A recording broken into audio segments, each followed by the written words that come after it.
السلام علیکم، میرا نام شاکر ہے. میرا سوال یہ تھا، کیا کسی کے مرنے کے بعد گھر کی کھڑکیوں اور دروازوں کو بند کر دینا چاہیے جب تک کہ اس کی تدفین نہ ہو جائے، یا گھر میں گھڑی نہیں چلانا چاہیے؟ اگر ایسا کرو تو اس کو تکلیف ہوتی ہے، یا وہ واپس بھی آ سکتا ہے، اس کی روح وہیں پہ اٹکی رہتی ہے جب تک کھڑکی دروازے بند نہ ہوں؟ کیا ایسا ممکن ہے؟ شکریہ.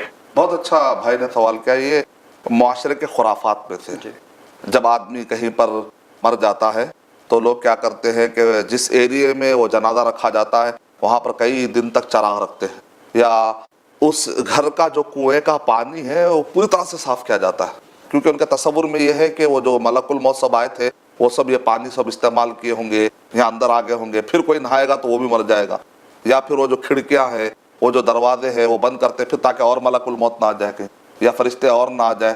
دیکھیں، اللہ کا حکم جب تک نہیں ہوگا کوئی کہیں پر بھی نہیں آ سکتا، لیکن اگر اللہ کا حکم آ جائے گا تو اللہ تعالیٰ قرآن مجید میں ارشاد فرما رہے اینا ما تکونوا یدرککم الموت، تم جہاں کہیں رہو گے موت آ کر رہے گی. وَلَوْ كُنْتُمْ فِي بُرُوجٍ مُشَيَّدَةٍ، یہاں تک کہ تم سخت سے سخت خلوں میں جا کر چھپ نہ جاؤ. تو یہ خرافات اپنے ذہن میں بٹھا لینا، یا پھر وہ روح واپس آ جاتی ہے. سورہ مومنون سورہ 23 کے آیت نمبر 100 میں اللہ تعالیٰ ارشاد فرما رہے وَمِن وَرَائِهِمْ بَرْزَخٌ إِلَىٰ يَوْمِ يُبْعَثُونَ، اور مرنے کے بعد روحیں جو ہے نا برزخ میں چلے جاتی ہیں اور قیامت تک وہیں رہتی ہیں. تو یہ تصور بھی چلا گیا کہ وہ ایک 15 شعبان کو مردے واپس آتے ہیں، مردوں کی روحیں واپس آتی ہے.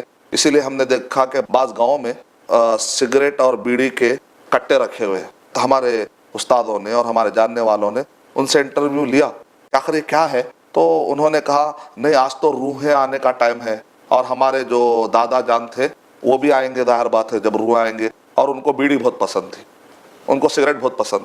تب آج کے دور میں کمپیوٹر رکھنا پڑے گا، کیونکہ آج کل کے بچوں کو چیٹنگ بہت پسند ہے، پھر اب موبائل بھی رکھنا پڑے گا تاکہ ہمارا بچہ جب آئے گا تو واٹس ایپ پہ کچھ چیٹنگ بھی کرے گا. پھر تو یہ تو ایک خرافات والی بات ہو گئی، مذاق والی بات ہو گئی. تو روحیں واپس آنے کے بعد دراصل یہ جو کانسیپٹ ہے یہ ہیلوئین فیسٹیول کے نام سے میکسیکو میں پایا جاتا تھا، جو آج کل بھی بڑے بڑے پتے جو لگائے جاتے ہیں کرسمس کے وقت پہ، جو ٹری لگائی جاتی ہے. مسلمان ہی نہیں، دنیا کے سارے مذاہب کے ماننے والے کہیں نہ کہیں کچھ نہ کچھ خرافات میں پھنسے ہوئے ہیں.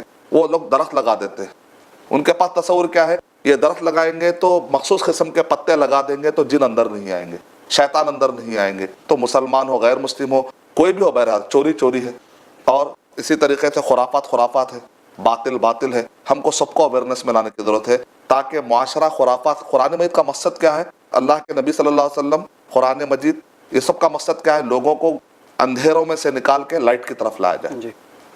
قرآن مجید کی بھی آیت ہے اللہ ولی الذین آمنوا یخرجہم من الظلمات الی النور.